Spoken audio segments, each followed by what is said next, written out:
Here's how to fix Windows key not working in your computer. So first of all, you need to go to your computer settings. In settings, click on accessibility.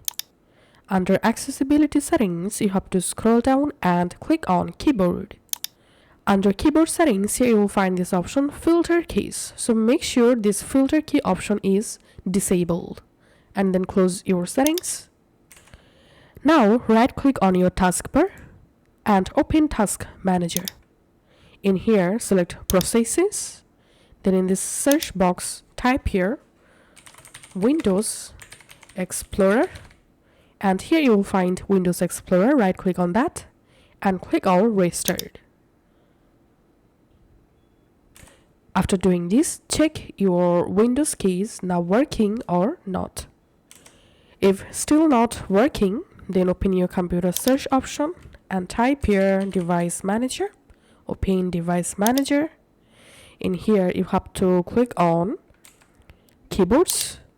And here you have to select the keyboard which one currently you are using. So right click on your keyboard and click on Update Driver. And select Search Automatically for drivers. And now just go ahead and update your keyboard driver from here.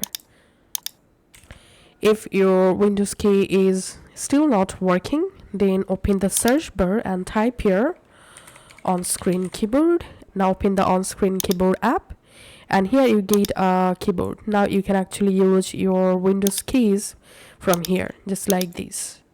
Now you can connect another keyboard to your computer and test the Windows key. If another keyboard works perfectly, then your original keyboard may have a hardware problem. In this case, you just need to change your keyboard for your PC. So that's it for this tutorial. Thanks for watching.